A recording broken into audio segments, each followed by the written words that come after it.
Any questions about Quick anything at all? question. I have a quick question on the $40 monthly thing.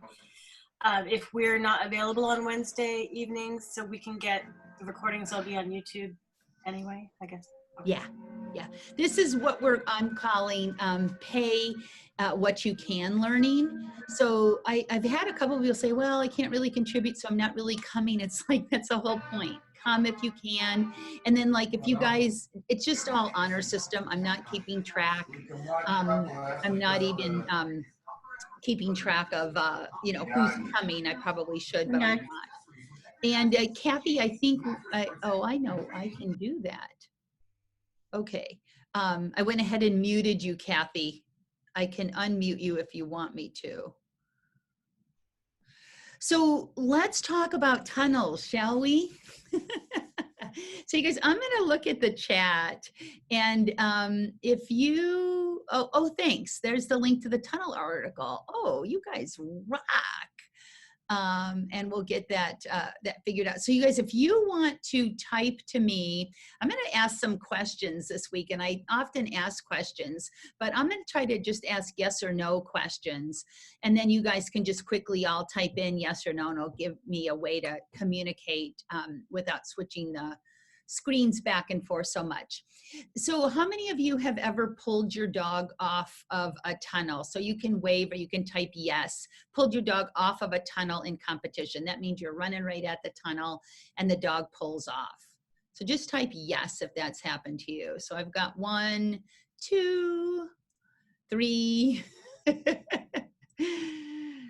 And that's half of yins. So the other half, what that means is you're running at the tunnel and you did another. So no, I'm a newbie. Okay, not competing yet.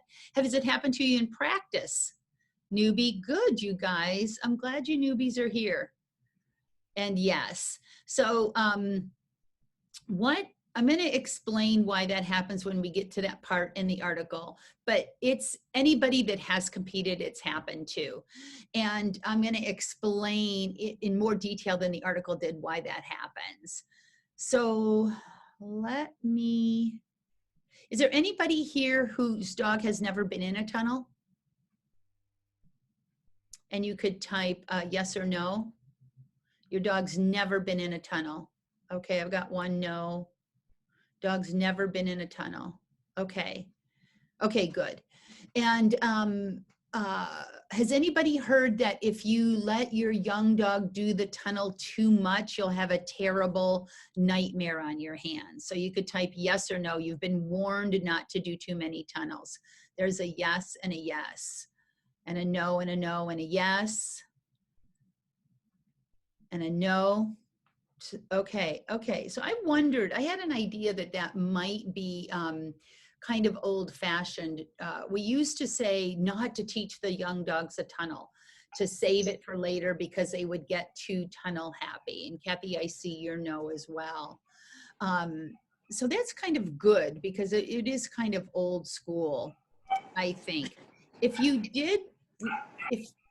going to rephrase that.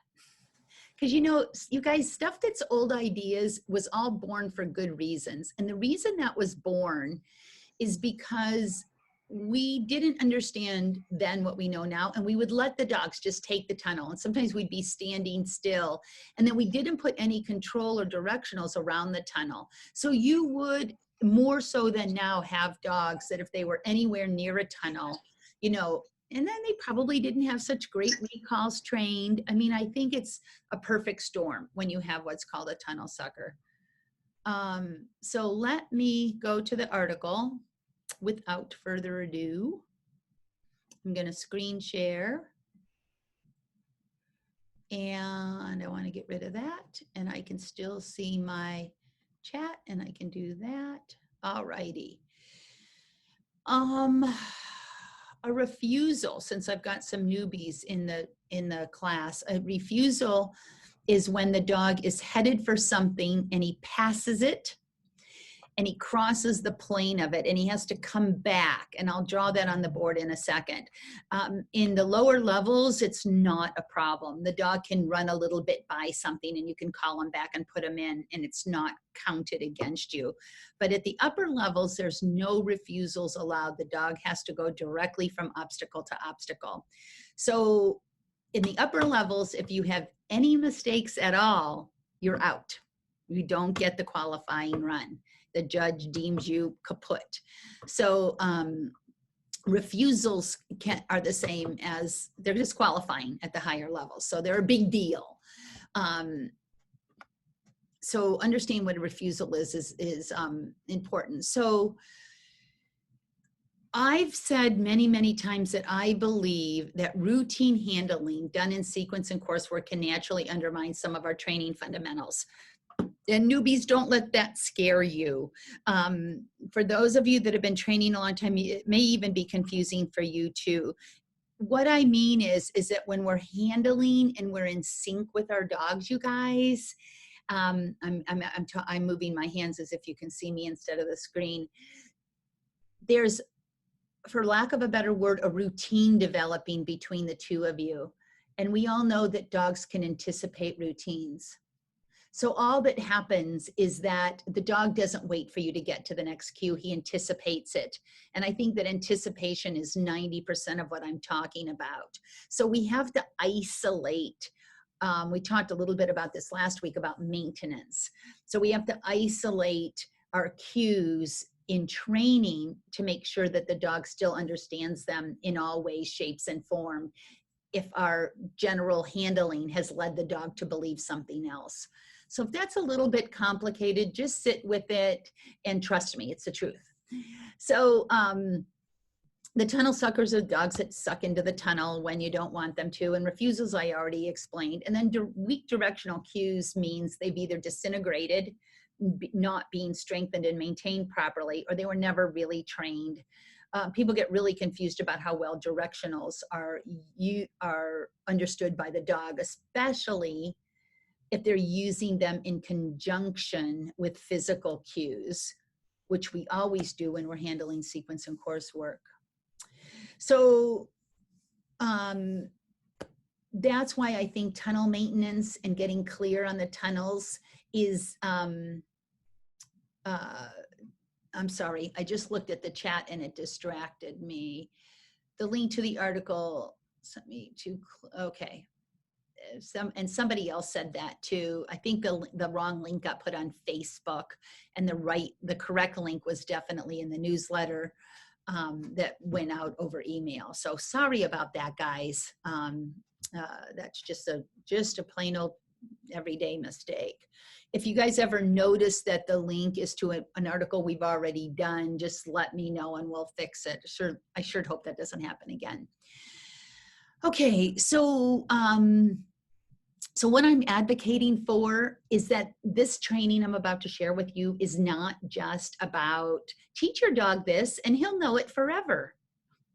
So anybody that's taught a sit stay or a recall or any other simple behavior, shake a paw, you probably had to do some maintenance on those cues to get them clear, to keep them clear. And if you didn't do any maintenance, you'll know that the behavior fades. Behavior like weight loss has to be maintained. So heel work is a big part of my agility training. I want a word that means come and stick to my leg. So before we leave this page, I wanted to look at this photograph of Jigsy. And this is actually part of my drawings too that I have behind me. So how we filmed this is I was standing back here. If you can see my cursor, I'm wiggling it above Jigs in the left-hand photo. So I was standing back here and I was calling him. I was saying my left's in my right. So I was behind the tunnel, putting him in over here. The tunnel was on the other, this is an A-frame right here, was on the other side. So I was telling him left and right. So you can see that's about 4 ribs in, guys, if you can see my cursor now on the right photo. So he has clearly, even though the tunnel is going this direction, he is changing leads and actually doing some fairly elaborate balancing and body. He's picked up, so he's going to come out of that tunnel turned, and so this is his left lead. So when he heard left, he went to the left lead. Um, uh, and this he's just planted. So it looks like he's on his left lead, but with this foot planted, this foot would come out farther than this foot is now. So we weren't taking a picture of the lead, we were taking a picture of his head. So he heard right and he heard left. So the tricky part that we're going to talk about when I get to the drawings, or maybe I'll just go into it now. You guys, type in your chat box, is anybody, and type yes or no, a sound expert, meaning you know about decibels and what sound does and how to soundproof a room and how sound travels. So if you're a sound expert, so did I get a yes? So I may rely on you. I've got a no exclamation point.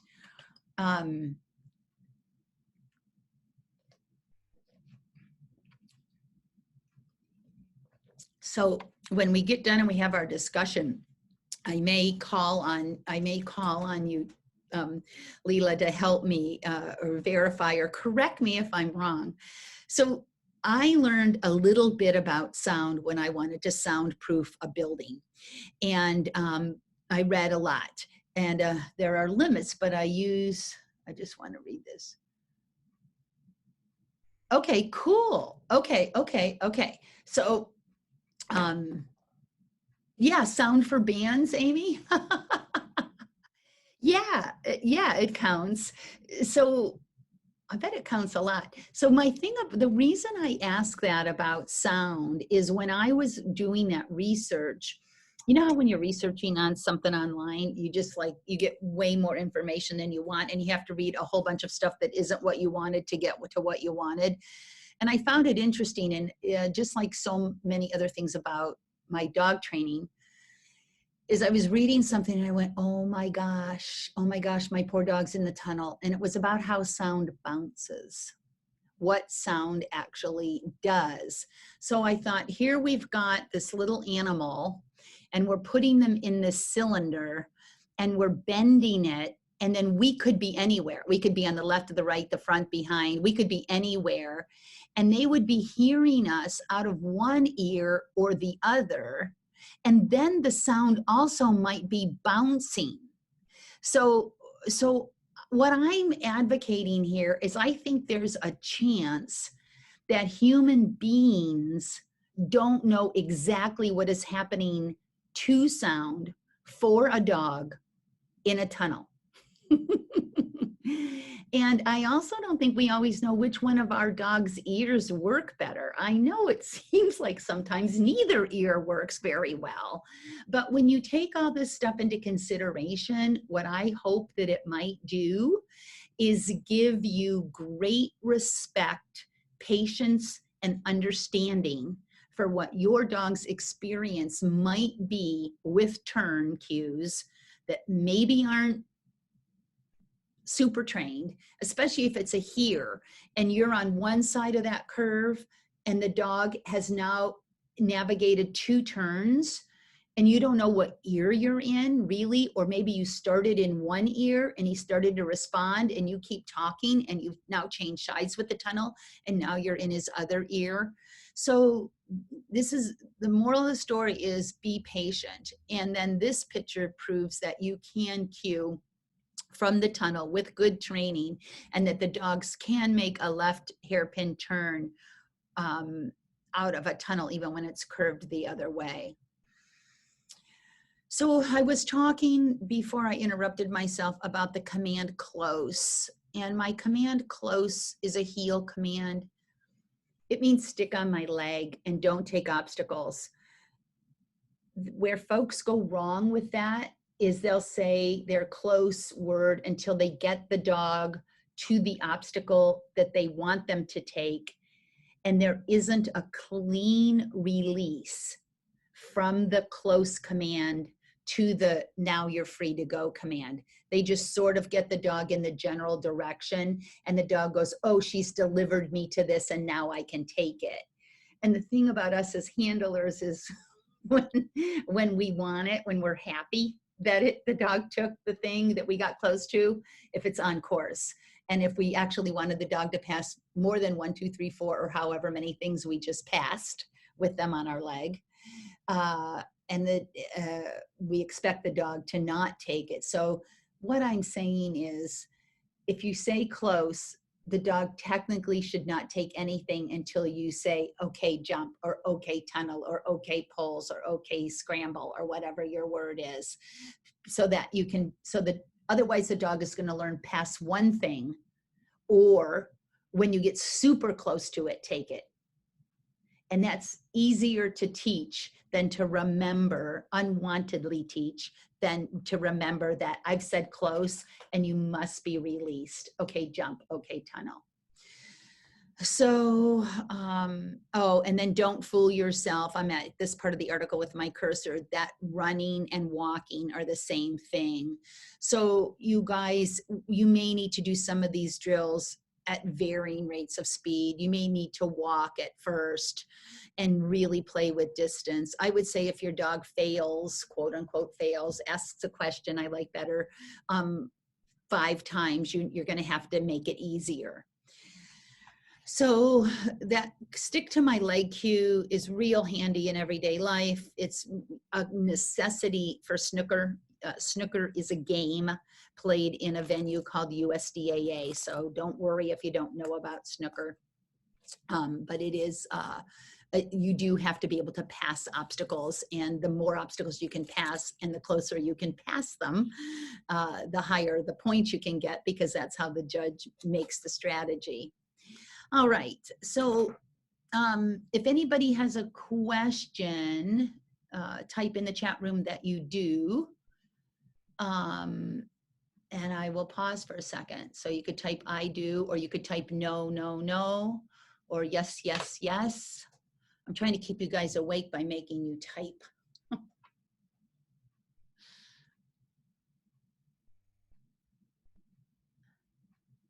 Okay, Amy, can you unmute yourself? Yeah, my question is I'm looking at the diagrams, and the heel command, I kind of think of the dog as being really close. Yet on the circular one, it seems like there's a bit of distance between you and the dog in the picture, or the person and the dog. How close are you keeping a dog when you're doing agility, when you say close? Is that right on your heel, or is that a pathway? That's a really, really good question. I think if that handler reached their arm out, that the dog would be at about arm's length, and that would be a little bit far for me. I would expect the dog to be a little bit closer than that. Yep. And patting the leg is legal. So that what you're seeing is a normal lane for a dog to travel in. So I surely wouldn't want my dog any further away than that. But if I was doing this particular drill, I would want that dog very close to my leg. Good question. Thank you for that. Anybody else? That's specifically figure 1, guys. So if you wanted to make this drill easier, you would move further away. Let me see. Christine says, I use close for heel position and side for my offside. Yes, I used to use foos inside, the word foos for my heel, because heel was in competition obedience and side. And now, because I run with my head turned, I'm always looking down at the side my dog is on, I just use close. But I don't have a strong argument for either one. I used foos and side for years and years and years. And I don't have a strong argument either way.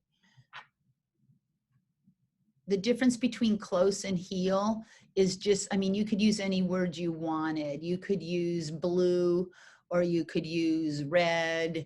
It just, what you want to do is have a definition for it, which means how far ahead of your leg the nose can be, how far behind your leg, and how far out to the side. So for me, close is a general space opposed to competition obedience. In competition obedience, for my heel command, there was not an inch difference. It was perfection. The heel position for my level of competition obedience was literally inches. So I wouldn't have not been able to use that cue for a more casual general area, which would probably be considered a specific area for most people. So, you know, a foot ahead, a foot behind, a foot out would be, you wouldn't want it to be any more than that. And again, Christine, having 2 words is just fine. So when I stop, you stop. This is, I always reread the article before we come on. And sometimes I'm like, I wonder if they would think that. So if you are running towards an obstacle, if you are running towards a tunnel and you don't say tunnel, should your dog not go in? Type yes or no. I'm going to have a drink of soda. You're running toward the tunnel and you did not say the verbal cue. Should your dog go into the tunnel? Yes or no?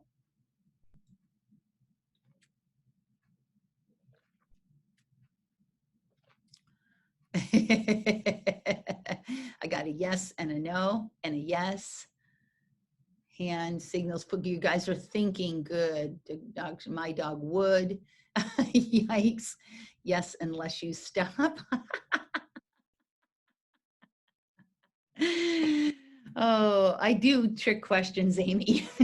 You've been around a little while now. Yes, it is a cue. Movement has to be a legal cue in agility. So if you are moving toward it, now if you decel, the dog should not go in, but where you decel is the answer. You guys, I've seen people do this drill in a very, very unfair way. The dog did not have an opportunity to see the handle or decel, much less react to it or stay out of the tunnel. So when you're playing with this stuff, it can be very difficult to know if you're being fair or not. Video camera is and you know, when all else fails, you know what you do? Give the dog the benefit of the doubt. So the reason I did not want to have to say tunnel, tunnel, tunnel, tunnel, tunnel, tunnel, tunnel, I hated it. I wanted to be able to, if I've said tunnel, you go in the tunnel. So now I'm going to pick your brains. If you, I'm not going to do that yet. I'm not going to go there yet. I'm going to wait till we get to the decel. I'm going to stick with the drills here.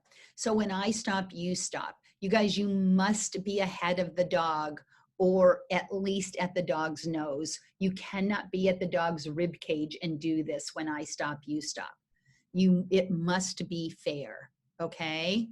So you're, and you can use lots of cookies. You can give the cookie just before you stop to help break the ice. And you can also do things like, if you're this handler, you could then turn away. You could keep heeling past, but you would probably be further away at first. You could front cross into the dog. So the dog is heading towards the tunnel on your right and you front cross and go back to whence you came and your dog is on your left. You can do that with all of these. And that's pretty much what 3 is, but that was more to jog. And again, start walking first and then jog and then run. So the other thing that you can do is you could run up and say tunnel, tunnel, tunnel, let the dog go in. Let me go to this drill. You could do this close, close, go on tunnel, and then dog exits, close, close, go on tunnel, close, close, close, tunnel, tunnel, tunnel, tunnel, close, close, go on, tunnel, tunnel, tunnel, whatever. Maybe you're getting further away. The go on and the tunnel are both legal. And then on your 5th rep, close, close, close, close, close, and see if the dog is paying enough attention. Again, if the dog is ahead of you, these drills are, you're going to have to use a recall if the dog is ahead of you. Recall past the tunnel.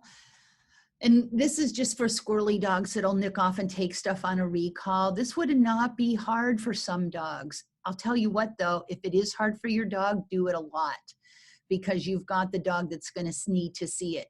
You can also do this drill at angles. So the dog would be here where my cursor is. So if you rotated this dog, and then the handler is here. And I would absolutely face the dog squarely. I would not be slightly rotated away to cheat, and I wouldn't be slightly rotated towards the tunnel because I don't want my dog doing algebra. I just want my dog putting 2 and 2 together. I don't want the square root of something else, which some dogs like to do anyway. Any questions about these 4 drills? I'll take a minute and wait for you. Any questions about the question? You can type it or unmute yourself, up to you.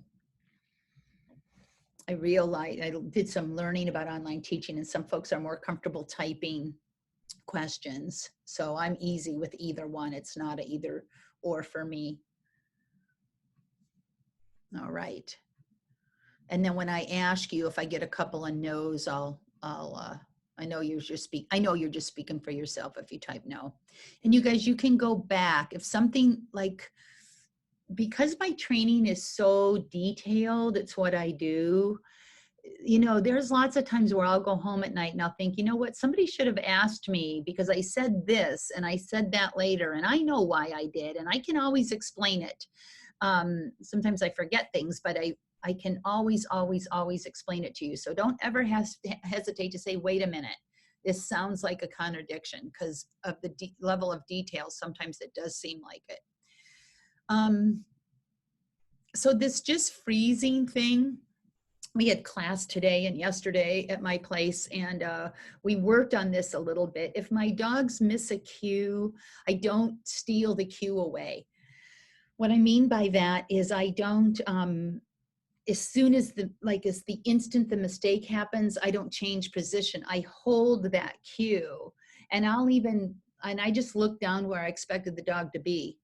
So I'm looking down at the space next to my foot, and I've got a cookie there, and I'll let the dog run and do whatever he's doing. They always eventually end up at my leg.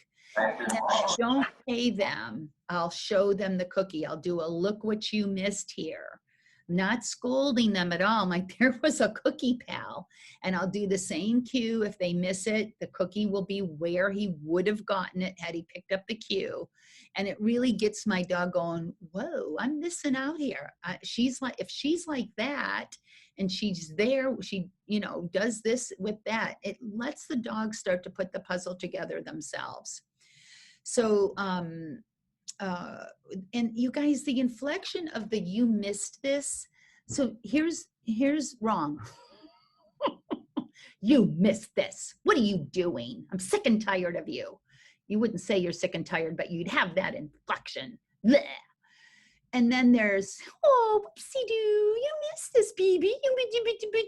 Which sounds just like good boy, good boy, good boy, good boy. So the dogs are sophisticated, you guys. I don't have endless inflections, but I can say, you missed this. Inflection is desired to get the dog to think, for the dog to go, huh, she's not thrilled. She doesn't seem mad. I'll bet there's a way I could get that cookie. So it's, hey, pal, look what you missed. You better try harder. So I hope that you can. So much of my training is emotion-based. I do not believe that training is a mechanical skill. I don't want it to be a mechanical skill. Mechanical skills come in mighty handy, but to me, I'm not in a lab. I'm not training dolphins. I'm not training rats. I'm not training anything. A chicken. I find all of that learning theory fascinating. I love it, but it's not how I choose to live with or teach my dogs. All right, the weight shift. We have to go here because I promised you why refusals happen. So Sandy, yeah, question. yeah.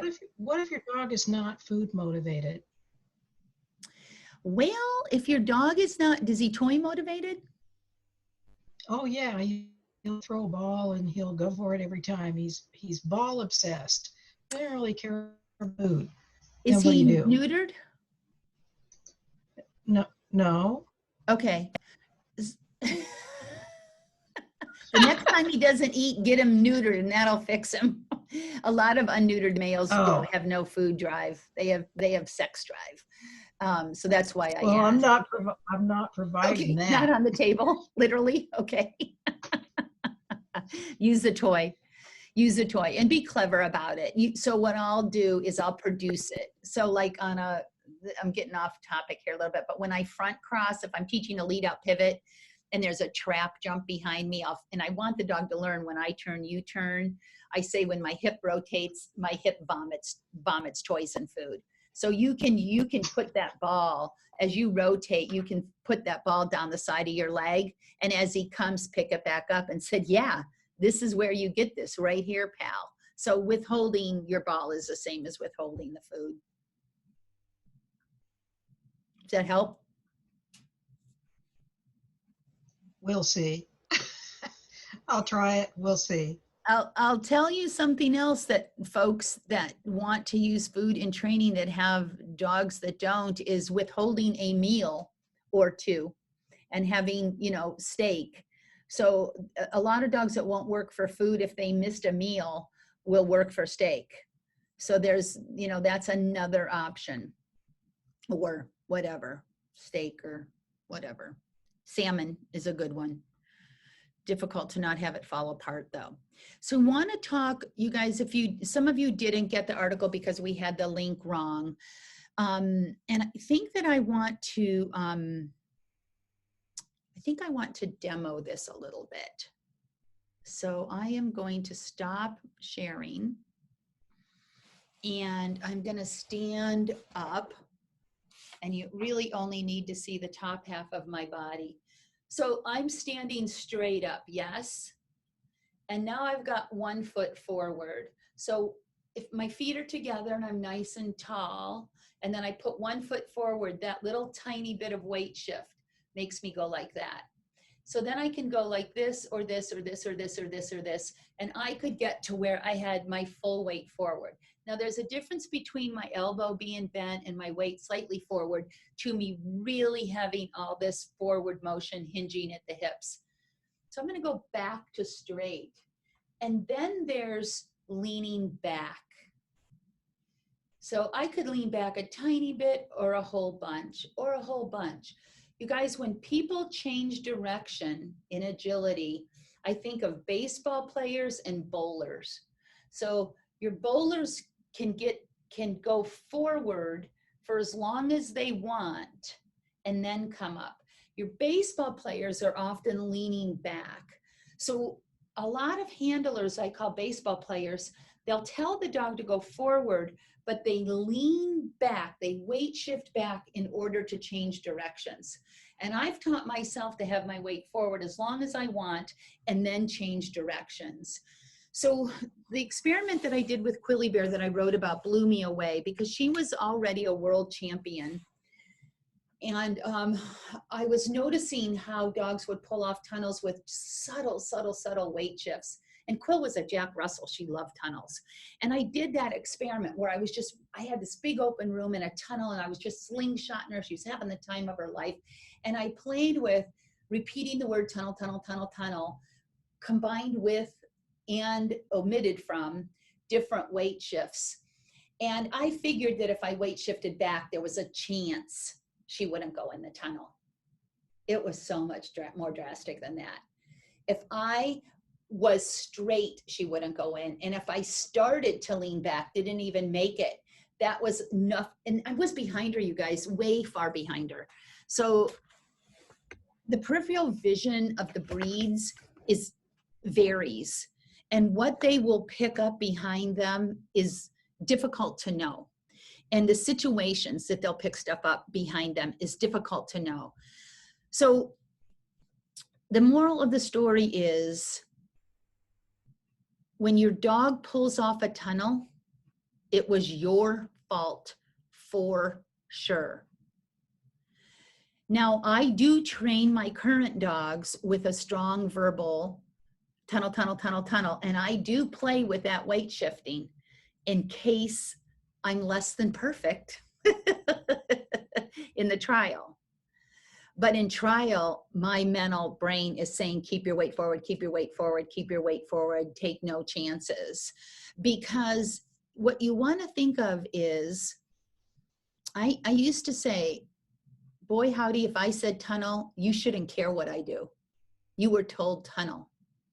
And you guys, I can break everything down to a drop on recall. If I'm doing a drop on recall and obedience, and what that is, newbies, is you've called the dog to you, they get halfway to you, and you give them a down command. And the object of the game is they drop instantly, like they've been shot. They drop straight down. And because they've gotten a different cue. And you could say, well, my dog better come no matter what. Well, what if you give him a different cue? Well, then he should do the other cue, right? Well, that's different. I told him something different. Well, I've had people say, I gave the dog the tunnel cue. Here's the tricky word, committed. And he looked committed. He was heading, so I promised imitations. Did you see that? He pulled off the tunnel. He pulled off the tunnel. He was headed right for it. And then I can hear in the handler's head, how could he do that to me? How could he? He hates me. So you guys, I've seen more handlers furious about their dogs pulling off a tunnel than any other mistake. And it's because you gave another cue. You gave a decel cue. Decel is a turn cue, or you pulled, or you did a lateral motion, but you did give another cue. There is no way that the dog, and so he was committed. If you do a drop on recall, you call the dog is committed to the recall until he gets another command. And if I asked you, do you want your dog to always do the first command or the last command? You may need to think about it. This would be another one of those trick questions. But the truth is, you always want your dog to do the last thing you said. You've called your dog. He's on the other side of the street. A car is coming. You say down. You don't want the dog to go, I'm supposed to come no matter what, even if I was told down. So then you have to say, yeah, but a down is different than is it?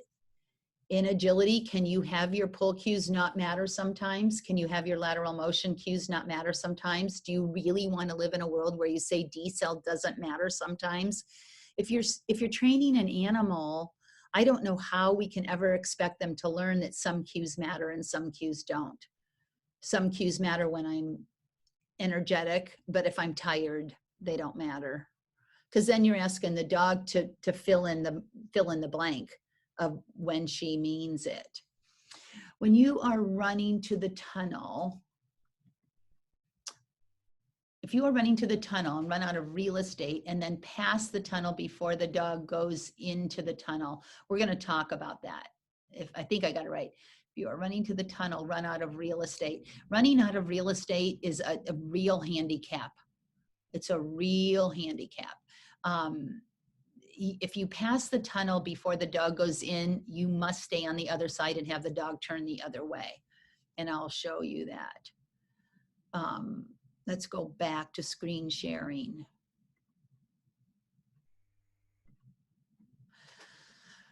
So that weight shifting thing is huge. You must keep your weight forward if you're driving a line, and driving a line is about intensity. It is not about speed. I can walk in. You ever see a mother head for a kid in Target that's throwing a fit, and that stance that mother has when she's just barreling in there? She's not running, but she's moving in for the kill. That's a bad example, sorry. When you've got that I'm coming in look, you can move with intensity without being fast. So if you are in a training situation and you pull your dog off the tunnel, I don't want you to figure out who was at fault, because I have already told you you are.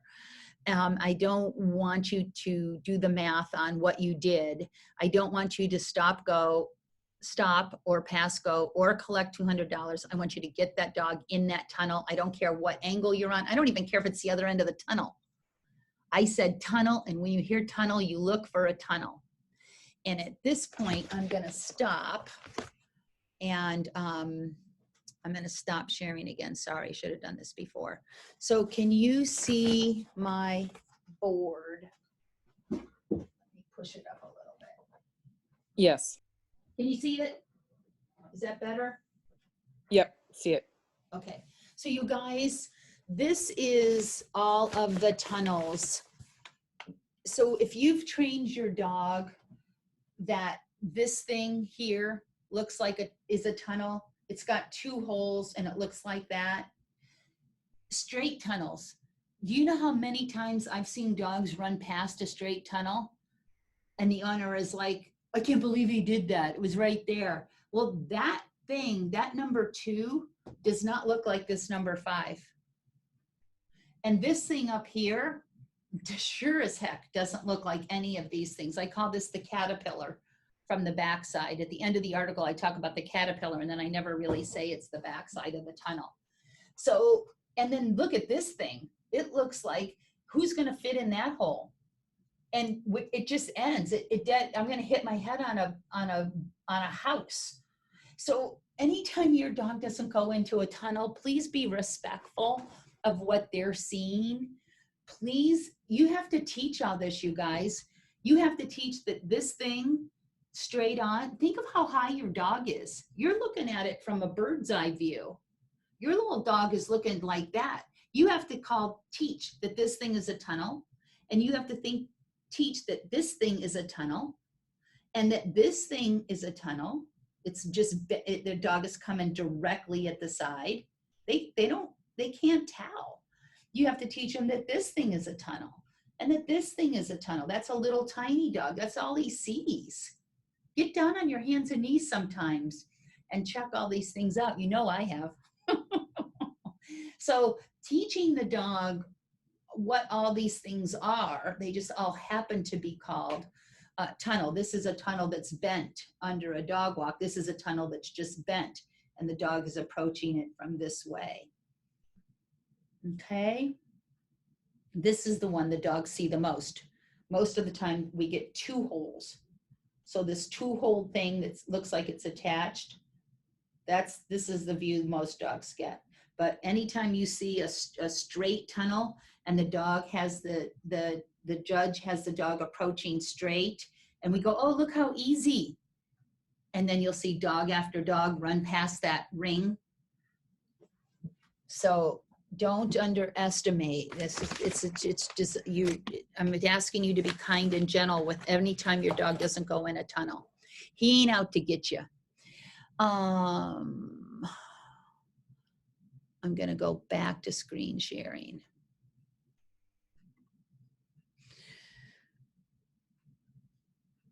So I wondered if this would, did this confuse anybody? You can type yes or no.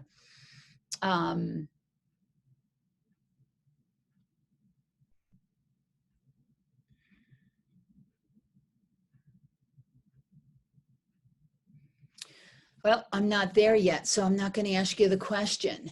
Verbal and physical cues. So 4 types of cues.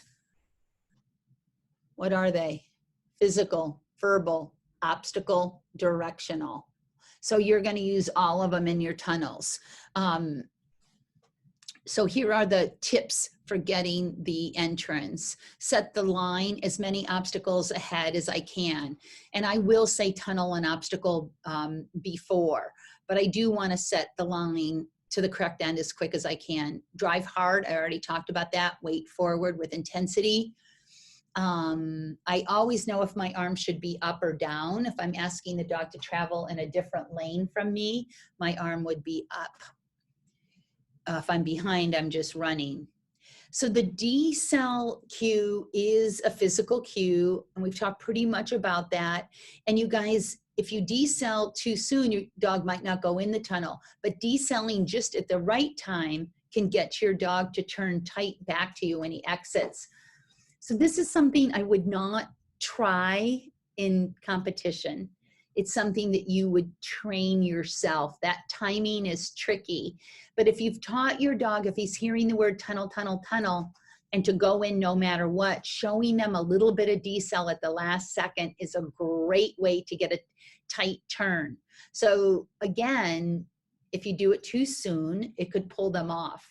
So teaching them that the decel means to turn tight is a very, very good, but a little bit complicated cue to teach. You have to play with it quite a bit. I can answer questions about that if any of you are working on that tight turn. Reaching into the tunnel. Let me draw what I mean by that in case it was, oh my gosh, time goes by so fast. So say you've got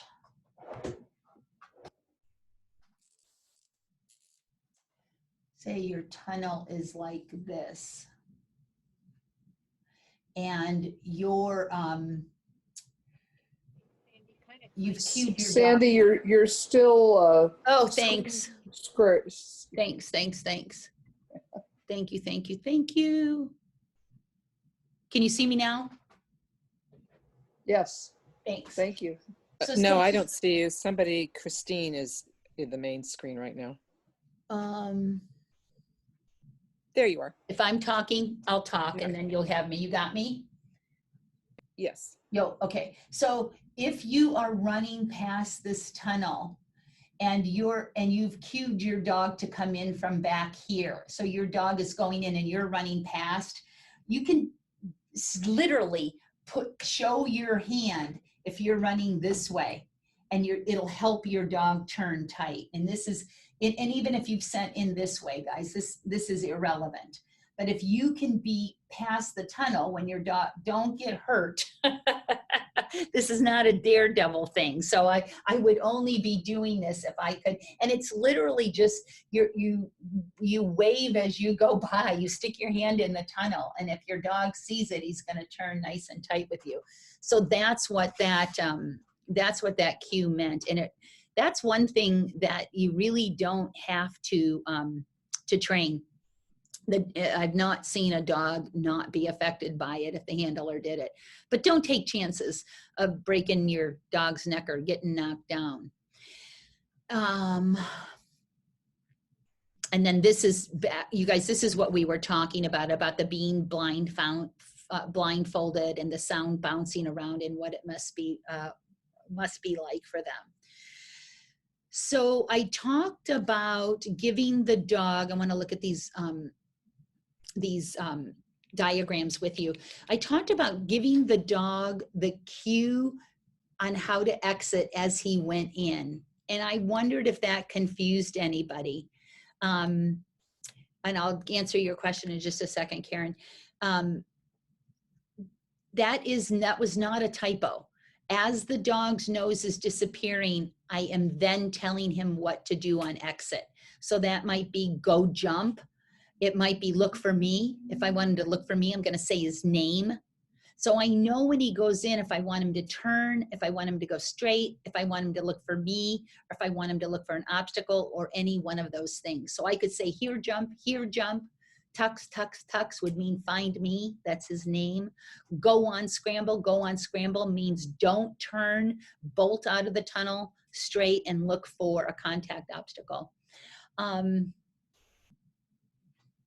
When I'm giving a threadle cue, I'm not saying tunnel. Is that okay? If you're, yes. If you're cueing the offside end of the tunnel, and this is another thing, guys, that lots of people are teaching now. Let me stop sharing and show you the board. So you can if you have the ability to be consistent and practice it, you can have one end of the tunnel that the dog is heading for called tunnel. And some people will call this a different name. It takes a lot of training, and the angle is still going to matter. So those people that are training, if I want you to go straight into the tunnel, I'm calling it tunnel, tunnel, tunnel. But if I want this end of the tunnel, you will know not to take the straight one. And I'll tell you why I'm not currently spending my time on this. I've seen it work beautifully. I have nothing against it, but it takes a lot of time. And there are going to be times where it's very difficult to tell. Like if the dog is headed for this end, but passing that end. Because you guys, there's going to be times where you're running at an angle and you say tunnel and you don't care if your dog turns to go in. So then if you're saying take the opposite end by an opposite name, why wouldn't it's very, very sophisticated training, very sophisticated. And if you're really going to teach it from any angle, I'll be honest with you, my average student, even my ones at the very, very top, have better ways to spend their time because I have a directional. So if Tux is heading to this end of the tunnel and I say his name, he will look at me. And when he turns his head, he comes out of this lane. So his name means don't take the logical end. So I can say Tux, he turns, and then I say tunnel to the other end. But his name only means look at me. His name absolutely means look at me. And you can use decel to help with your turn. And that's why you guys, if Tuxedo was running straight at this from a, maybe there's 6 jump, just full head of steam. And I say tuck and decel, I want to pull him off that. I want my decel to pull him off. That's why if I decel too soon and it's my fault and he doesn't go in the tunnel, I'm going to be happy. I'm not going to pay it if I've said tunnel, tunnel, tunnel. So these little chats that we have on Wednesdays are not always designed to spoon feed you every little answer. They're designed to make you guys think, and they should raise questions. And here I've done it again. I've got to stop screen sharing and go through. This is a real important one. And then it's the last diagram. And we already had a question about this. So you guys, this is the answer. This handler, this dog is going to come out this way. You see my cursor? This dog is going to come out this way. 9 out of 10 dogs are going to come out that way anyway. But you should still keep your rear cross principles alive for 2 reasons. One, they need to apply on the jumps the next time you do them. If this was a jump and you were in this green box, your dog should turn to the left. So there's no point in watering down that truth by messing around with it. So this handler is on the diagonal line, and she's doing a proper rear cross, even though the dog is going to turn the way she wants anyway. Because if she arrived neck and neck to the tunnel, the dog should think that she's not rear crossing by virtue of her position. The dog should believe my mama would never be here if she was going to rear cross. Because look at where my mama goes when she does a proper rear cross. So once I'm here, that means I'm running on the back side of the tunnel because my next on-course obstacle is over here, opposed to over here.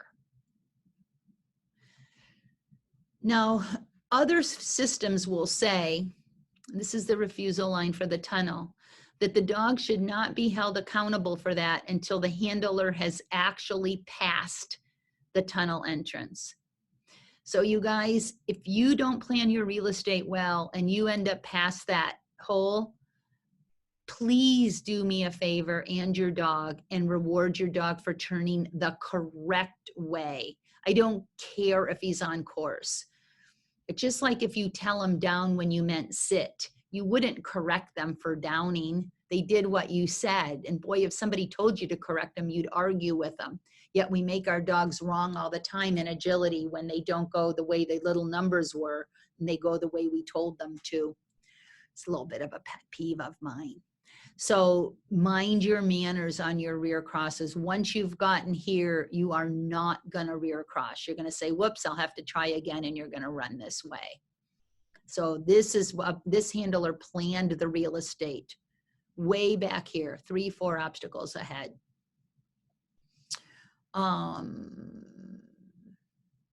So this is the line I was talking about. Verbal cues to cue direction on exit. These cues are delivered as the dog's nose goes into the tunnel. So, and if you pull him out, you're going to have to give them a little bit later at first, but then he's going to learn it. He's going to learn. If you wait too long, you're going to have a problem because he'll be out, and then you won't have this. Jigs had to get these cues when he went in order to do the mechanics to exit the way I wanted. Had he been like this and I'd have been over here calling, could he have turned the right way? Sure, but he would have lost some time. And if he got out a little bit and I called, he could easily turn and go right back in the tunnel. Okay, guys, we're almost at 7. It's only 1 minute. I'm going to stop screen sharing. The article is there for you to review, and I'm always available for questions, but I have nowhere to go. I have no hot date and no dinner plans. So if you've got questions for me, go for it. Anybody? Okay, so type in the chat right now if you're encouraged or confused. Just everybody type the word encouraged or confused. Yay, I got one encouraged and it was the first one. Good, good. Encouraged and confused. Okay. It may just be that there is more to learn than you thought, which is a good thing. All I want you guys to do is be humble with your dogs when you're working with tunnels, and know that sound does things, and know that the cues apply. Encouraged. Good, good, Peggy. Good. Yeah, more training. Rock on, more training, more training. I love, you know what's the interesting thing about when I do tunnels in class? The green dogs, a green dog is a dog that doesn't know much. That's a kind of a weird way to say it. They have no trouble picking up which way to go, like on that last thing I just drew. And it's the experienced dogs that are used to having sloppy handling that have learned how to guess. So those of you guys that are newbies, do not think that this stuff is too sophisticated for your dog. And especially that caterpillar thing, standing behind the tunnel and helping them go in and turn back to the backside. Do all that and use lots and lots of cookies. Okay, thanks for coming. Tell your friends and see if you can find the Sandy Rogers YouTube, because they're all there. All 18 of them are there. And if you have your friends talking about subjects that you see are on there, give me a shout out. Thanks. See you later. Thank you, Sandy. Thank you. Thank you.